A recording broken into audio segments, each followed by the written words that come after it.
አልቃቸው ልናከብራቸው ሱናቸው ልንከተል ከፈጠራ ከቢድዓዎች ልንርቅ በዚህ ትውልድ ላይ እንደ አዲስ ግዴታ ይሆናል።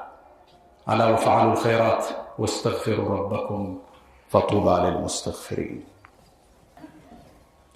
الحمد لله على إحسانه والشكر له على تفضله وامتنانه ولا إله إلا الله تعظيما لشأنه وصلى الله وسلم وبارك على رسوله وإخوانه.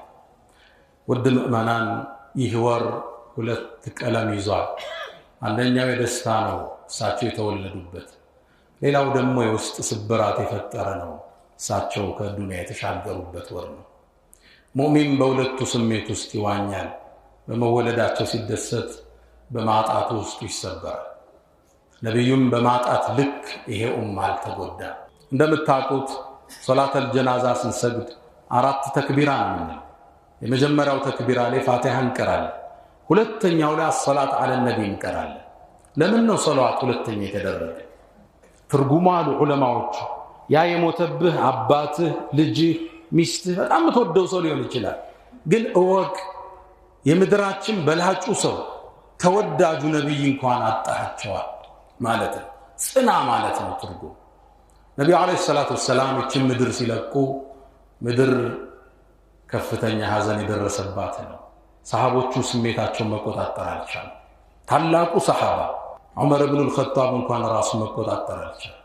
ሸይጣናት ከሱ ጥላ ይሸሻሉ የተባለ ዑመር ራሱን እንኳን መቆጣጠር አልቻለም። ሰይፉን መዞ ሙናፊቆቹ ነቢዩ አለይሂ ሰላቱ ወሰላም ሙተዋል እያሉ ነው። እርሳቸው እንደ ሙሳ ኪታብ ለመቀበል ነው የሄዱት። ሙቷል የሚለይ ካለ በዚህ ሰይፍ አንገቱን እለዋለሁ እስከ ማለት ውስጥ ደረሱ። ያኔ በቦታው ያልነበሩት አቡበክር ሲዲቅ ቆይተው መጡ። ልጃቸው አይሻ ነችና ወደ ቤቷ ገቡ። ነቢዩን አለይሂ ሰላቱ ወሰላም አዩአቸው፣ ሳሟቸው። ጥብተ ሐየን ወመይተን በህይወትም አልፈህም ውብና አሏቸው።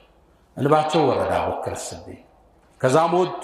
ያን ሰሃባ ማረጋጋት አለባቸው። የእስልምና ባቡር መቀጠል አለበት። በግለሰቦቹ ህልፈት ሚቆም ዲን አለመሆኑን ለማወጅ ወጡ አቡበክር ሲዲቅ። መን ካነ ያዕቡዱ ላህ ፈኢነ ላህ ሐዩን ላ የሙት ወመን ካነ ያዕቡዱ ሙሐመደን ፈኢነ ሙሐመደን ቀድ ማተ። ራሳቸውን መቆጣጠር ያልቻሉ ሰሃቦችን አጸኗቸው። አላህን የሚገዛ ሕያው ነው የማይሞት። ሙሐመድ የሚገዛ ካለ ሙሐመድ ወደ ጌታው ተሻግሯል አሉ። ሰሃቦቹ ተረጋጉ። ይሄ ንግግር ይላሉ ዑለማዎቹ ይዘንም እንድንወጣው መልእክት ይሄ ንግግራቸው ሰሃቦቹን አጸናቸው።